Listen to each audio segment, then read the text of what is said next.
네, 안녕하세요. 오늘 지심참회 11일인데요. 오늘은 금강경 존중 정교분을 안 하고 내일 하고요. 일단 오늘 그래야지 뭐 이렇게 다 그 횟수하고 금강경 분수하고 다 맞을 것 같고, 또한 오늘 우리 21일 지심참에서 해야 될 테마 자체가 만만한 테마가 아니기 때문에 따로 설명을 드리겠습니다. 그러니까 오늘 이제 하기로 한 것이 이런 내용이었죠. 금강바냐, 마하바냐, 뭐 문자바냐, 관조음바냐, 실상바냐 이런 말이 있는데 요거를 요 11일 차에서 사실 가닥을 잡으면 무상, 일심, 무상, 해탈, 교화, 무화, 무심, 무화 요거를 아주 뭐 다 쉽게 넘어가죠. 그래서 이제 우리가 오늘 요걸 먼저 말씀드리면 이렇습니다. 먼저 문자 반야와 실상 반야가 있고요. 실상 반야는 이제 실체의 반야죠. 요 문자 반야는 우리가 글자를 공부하고 말로 공부하고 법문으로 공부하는데 그거는 문자 반야잖아요. 말과 글로. 이걸 실체를 보게 하는 게 금강 반야죠. 금강 반야. 그래서 금강 반야 바람일경을 공부하고 있는 것이고, 또 산매도 해인산매와 화엄산매가 있는데 이 해인산매와 화엄산매를 보고 체험하고 활용할 수 있게 하는 게 금강산매죠. 그래서 우리가 금강반야 바람일경과 금강산매경이라는, 한국에 이런 거 제대로 공부하시는 분들 그렇게 많지 않아요. 이 개념을 오늘 딱 잡아드리겠습니다. 어제 하루 종일 이 자료 준비하느라고 사실은 좀 끙끙댔습니다. 자, 보시죠. 부처님께서 이렇게 이제 새벽 하늘, 새벽별의 금성, 별이 뜨는 것을 보고, 별을 보고 깨달은 게 아니라, 별은 뭐 항상 있었는데, 별은 항상 떴는데, 그동안에 이제 수행 공덕이 전혀 다른 깨달음으로 딱 인도를 하게 된 거겠죠. 부처님을. 그러면서 부처님 이전에 참 인간들 뭐 동물들하고 똑같잖아요. 그냥 남의 땅에 쳐들어가고 곡식 뺏으러 가고, 뭐 숫사자들이 가면은 새끼 있는 사자 다 죽여버리잖아요. 지난번 숫자자의 새끼들. 그러면 또 그 암사자하고 또 이렇게 그런 거랑 똑같이 하면은 그 수컷들은 다 죽이고 여자와 아이들은 뭐 노예로 삼고 그렇게 살다가 부처님이 나오시고, 또 그로부터 이제 한 500년 후에 또 예수님이 나오시고 사람들이 이러면 안 되는구나 라는 생각을 하게 됐는데, 그 최초의 가르침을 주신 분이 부처님이시죠. 부처님이시죠. 부처님 이전에 인류 역사상 어느 누구도 뭐가 좀 이상하다 이런 생각은 했지만, 이게 왜 그런지 어떻게 살아야 되는지를 가르쳐 주신 분이 없죠. 부처님이 깨닫고 깨달음의 눈을 탁 뜬 후에 보이는 세상을 해인산매라고 하죠. 해인산매는 깨달음 몸의 체, 깨달음의 바다. 지금 여기 있는 사진은 부처님께서 탁 깨닫고 나니까, 이거 사실 물에 비친 사진을 제가 지금 뒤집어서 놓은 거거든요. 맑은 물에 비친, 마치 수월처럼, 물속에 비친 달처럼 물속에 비친 하늘과 물속에 비친 나무의 모습입니다. 뭐 찌꺼기 같은 것들이 있는 게요. 그러니까 해인산매죠. 야, 세상은 깨달음의 바다 위에 있는 하나의 이미지와 상이구나. 이거를 아신 거예요. 이거를 깨달음의 체상용이라는 말 아시죠? 체는 본체, 상은 우리가 가령 체가 59년생 우승택이라고 그러면, 상은 어떨 때는 회사에서 사장이고, 어떨 때는 후배고, 어떨 때는 선배고, 어떨 때는 아빠고, 이렇게 상이 다 바뀌죠. 그런 모습이. 그리고 거기에 따라서 하는 일이 다 다르죠. 선배한테 가면 제가 설거지 해야 되고, 후배한테 가면 후배한테 설거지 시키기도 하고, 용이 다 다르죠. 그걸 체상용이라고 하죠. 두 눈 딱 뜨셨을 때 세상의 모습은 바다에 비친 달처럼 이렇게 물에 비친 상처럼 하나의 이미지였다. 이게 해인산매거든요. 이걸 깨달음의 체라고 하죠. 각체라고 하죠. 이걸 깨달으신 거예요. 갑자기 두 눈을 딱 뜨신 거죠. 요렇게 제가 요걸 뒤집어서 요거 밑에 거 위에 거를 뒤집어서 원래는 위에 게 물에 비친 건데 요거를 제가 이런 식으로 옮겨 놓은 거죠. 그렇다고 그러면은 요거를 이제 해인산매라고 하신 거거든요. 아, 이렇구나. 그러면 뭐죠? 물에 비친 거면 뭐죠, 다들? 물에 비친 거면 물이 본체죠. 물이라는 게 있는 거죠. 물이 없어지게 되면 다 없어지는 거잖아요. 물이 없어지게 되면 다 없어지는 거잖아요. 그래서 이걸 해인산매라고 하고요. 그리고 그러면 이런 것들이 물에 비칠 수밖에 없는 이런 것들은 뭐야? 지금 이것이 물에 비춰져서 이것이 아랫물에 비춰져서 지금 이렇게 나온 거거든요. 이렇게 나온 거거든요. 자, 그러면 이게 해인산매야, 체야. 그럼 이건 뭐야? 아, 용이구나, 작용. 이거를 부처님의 작용, 그러니까 우리들의 본체의 작용, 우리 마음의 작용, 우리 마음의 전쟁터가 나타날 수도 있고, 아프리카에 태어났을 때도 있고, 못 살던 한국에 태어날 수도 있고, 뭐 전쟁터에 태어날 수도 있고, 자기 눈앞에 펼쳐진 현실은 자기 업의 작용이라는 거죠. 이게 몸의 작용이죠. 그래서 이게 각자의 업이 밖에 투사돼서 만드는 혹은 깨달음의 본체가 만드는 이걸 화엄산매라고 하는 거죠. 그래서 우리나라 자연은 자연 자체가 전부 화엄경 이름 따서 비로봉이니 무슨 봉이니 해갖고 전부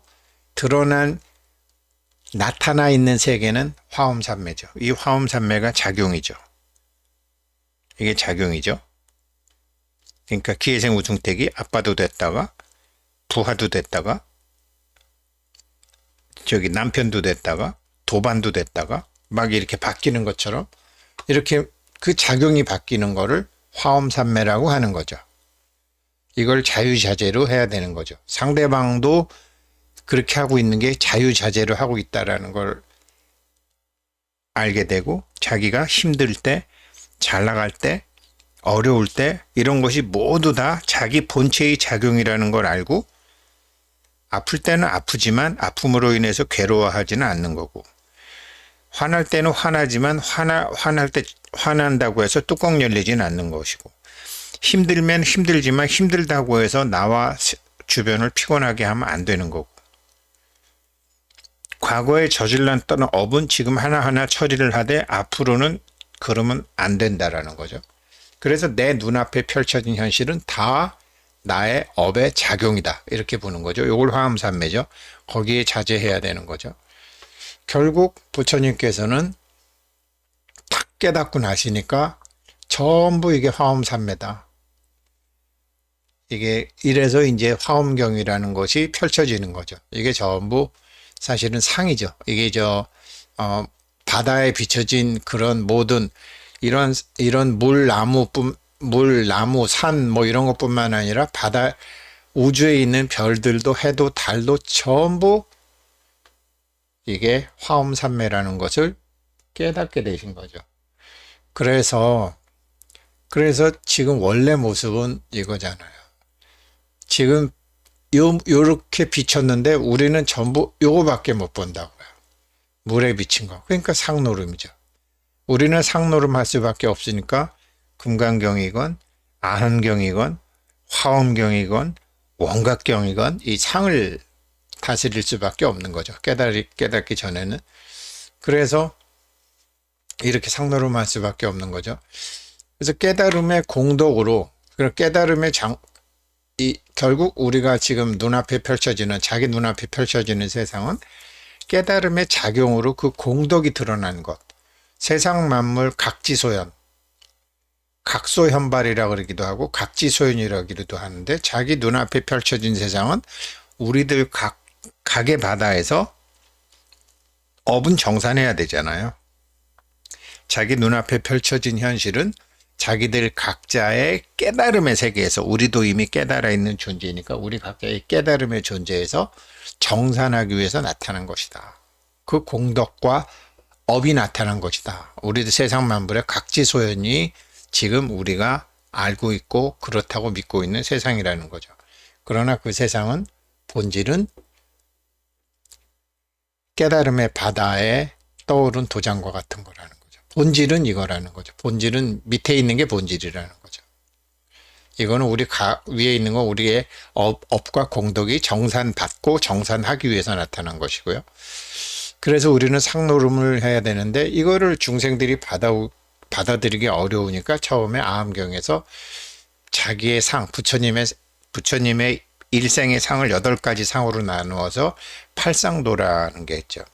도솔천에서 이제 지구상에 오시는 것, 오시기로 한 것, 그 다음에 이제 그 태어나시는 것, 이제 어머니 태 속으로 들어가시는 상, 그 다음에 이제 뭐 이렇게 사문유관 생로병사를 알게 되시는 상, 결국은 출가하는 상, 그 다음에 이제 6년간 수도하는 그 모습, 그 다음에 나중에 수도 끝에 항마를 사실은 자기 마음의 업이죠. 업의 그림자를 굴복시키는 상, 그리고 나중에 깨달아서 녹야원에서 법을 펼치는 상, 그 다음에 이제 이 사라상수 밑에서 돌아가시는 상, 이런 상을 8가지 상으로 이제 이런 걸 보여주죠. 그런데 이 몸이라는 것은 역시 우리 깨달음의 본체에서 지금 공덕과 작용의 정산을 위해서 임시적으로 만드는 것이기 때문에 부처님이 아함경 이런 걸 설하시다가 금강경과 원각경 같은 데로 가시죠. 그러면서 우리 지금 금강경 하고 있지만 약견, 재상, 비상, 모든 상이 상 아님을 알면 너 본체 그 해인산매로 갈 수 있어. 이 일체재상, 직명재불 모든 상을 다 떠나면 네가 바로 부처야. 이거를 그래서 상을 떠나는 것. 그러니까 아함경에서는 상을 보여주지만 금강경에서는 상을 떠나는 것으로 가르쳐주고, 이게 화엄경에 오면 이 상을 가지고 무엇이든지 할 수 있는 것을 가르쳐주는 거죠. 3차로 화엄경이나 금강경, 법화경에 오게 되면 이게 다 상이니까. 그래서 화엄경 그 법성계 같은 거 보면 초발심이 변정각이다. 초발심과 정각이 같다. 한순간이 무량시간과 같다. 일미진이 수미상과 같다. 초발심시 변정각, 일념즉시 무량각, 시간이건 공각건 크다 작다가 다 일념이 된다고. 왜죠? 물 위에 있는 거니까요.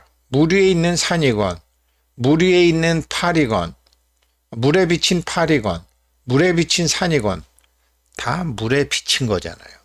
달이건 해건 100억이건 1000억이건 1원이건 이 물을 작동시키는 법을 가르쳐주는 게 화엄경이고 금강산매경이죠. 그래서 이게 상의 본질을 없음을 알고 자유제재로 활용하는 걸 가르쳐주는 게 금강산매경과 화엄경이죠. 그래서 우리가 지금 금강경과 금강산매경으로 공부하고 있는 거죠. 이걸 여태까지 우리가 인정 안 하고 모르고 있었다라는 거죠. 그래서 21일 참회를 하는 거고, 이거를 모르는 사람이 우리뿐만이 아니라 금강신장님들도 몰랐는데, 이거 21일간 몰란 거 참회하고, 요번에 참회하고 요번 21일 끝나거나, 안 그러면 이거 21일 끝나고 난 다음에 하한 거 딱 80일에서 120일, 90일만 할 거지만 해보세요. 8만 금강신장이 약속을 지키나 안 지키나. 제가 보기엔 지킬 수밖에 없어요. 이 정도로 자기네들을 가르쳐 주는데. 근데 외워서 가르쳐 주는 게 아니라 우리 삶을 반성하고 깨우치고 납득해서 가르쳐 주면 전혀 다르게 되는 거죠. 그래서 뭐 미진이나 시방이나 일념이나 무량겁이나 초발심이나 나중에 정각을 이룬 거나 본질은 바다의 물이니까. 그래서 여태까지 나왔던 일심, 일각체, 일미, 결정, 실제. 결정은 물이 하는 거잖아요. 그래서 금강산매경에서 이런 일심, 일각체, 일미, 결정, 실체가 다 나오는 거죠. 일법 이런 거요. 지금 우리 이거 공부하고 있잖아요. 공부하는 뿐만 아니라 우리가 공부해서 지금 금강경을 중학교 3학년 수준에 완벽히 이해는 못해도 어느 정도 이해가 돼서 야 이거 본격적으로 더 공부했으면 좋겠다, 지도 좀 받았으면 좋겠다 정도로 지금 영어, 독일어, 한국말로 지금 하는 거 지금 다들 하고 계시잖아요.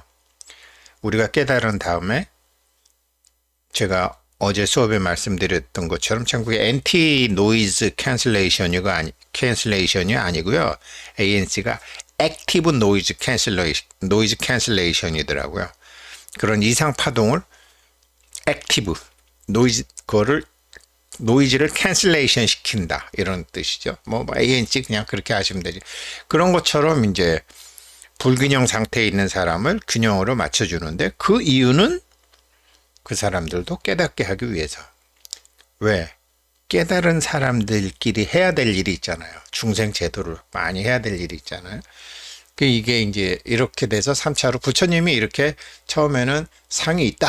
팔상. 주변에는 금강경, 원각경에서 야, 상 떠나라. 세 번째는 화엄경, 금강산매경, 법화경에서는 마음껏 상을 갖고 올바른 일에 써라. 이게 나오는 거죠. 그래서 이거를 이제 하려면 이것을 알게 하자니 할 수 없이 문자로 가르쳐주지, 말이나 글로 가르쳐줘야 되잖아요. 그걸 문자반야라고 한다고요. 그런데 이거를 관을 해야, 이거를 보는 놈이, 이거를 실상반야로 갈라니 할 수 없이 보는 놈이 있어야 된다니까요. 지금 방송을 들으시지만 자기가 자기를 관하실 수 있잖아요. 관조하실 수 있잖아요. 그래서 반야심경에도 조견이라는 말이 나오잖아요. 관자재의 자재는 화엄삼매인데, 관자재의 자재는 화엄삼매인데 반야바람 일다를 행하다가, 반야는 뭐냐면 재상이 비상, 상이 상이 아님을 아는 거죠. 상이 상이 아님을 알지만 그래도 상의 중독성에 있으니까 몸과 마음인 오온을 조견해야 되잖아요. 자기의 몸과 마음을 조견해야 되잖아요. 그걸 관조반야라고 해요. 이걸 문자반야라고 하고 이걸 관조반야라고 해요. 그래서 우리가 공예나 이거 한때 다 만들어 드렸죠. 저도 지금 제 카톡 썸으로 쓰고 있지만 이렇게 관조하면 어떻게 되느냐. 그때부터 실상반야가 움직이는 거죠. 잠들어 있던 실상반야의 CCTV가 켜지는 거죠. 해인산매, 깨달은 나, 실상반야가 켜지는 거죠. 이거는 생각으로 인위적으로 만들 수가 없는 거죠. 왜? 우주 본체니까. 완벽하게 깨닫기 전에는 우리가 이거는 말할 수가 없는 거죠. 그렇지만 이게 있다라는 걸 부처님이 말씀해 주셨기 때문에 화엄경에도 앞부분에는 깨달은 세계를 먼저 말씀해 주세요. 그런데 니네도 나처럼 되려면 니네들도 그렇게 다 종자가 있으니까 이렇게 해 라고 해서 이렇게 해라는 게 우리가 할 일은 딱 이거죠. 우리는 관하는 것만 하면 된다. 관조하는 것만 하면 된다. 조견하는 것만 하면 된다. 이게 문자반야, 관조반야, 실상반야고, 요 관조반야를 다른 말로 금강반야라고 하죠. 금강반야는 이거 합니다. 이렇게 해서 이 실상반야를 마하반야라고 또 합니다. 마하반야라고도 다른 이름이 있습니다. 우주의 본체는 엄청나게 크니까 실상반야는 마하반야, 관조반야는 지금 모든 상을 떠나야 되니까 금강반야. 이게 반야심경에서 나오는 거죠. 그래서 이렇게 뭐든지 좀 전문적인 지식을 가지고 하시면 괜찮으니까 문자반야, 관조반야, 실상반야, 실상반야는 마하반야, 관조반야는 금강반야. 우리가 지금 이걸 공부하고 있다는 거를 아시고 오늘 공부하시는 거를 잘 하시게 되면 11일 여기까지 넘어갑니다. 그 다음부터는 여기 뭐 결정도 뒤에 14일자 결정도 나오죠. 삼매도 나오죠. 뭐 본각도 나오죠. 일각은 이미 이제 아시죠? 일각, 일심, 일념 뭐 이런 거 다 아시죠? 예. 이렇게 해서 우리 삶에 적용하시면 되는 겁니다. 네. 오늘 11일차 공부는 금강경을 하지 않고 이 실상반야, 관조반야, 문자반야, 그 다음에 금강산매, 해인산매, 화엄산매 말씀드렸습니다. 몇 번 다시 들어보시면 다 이해되실 겁니다. 고맙습니다.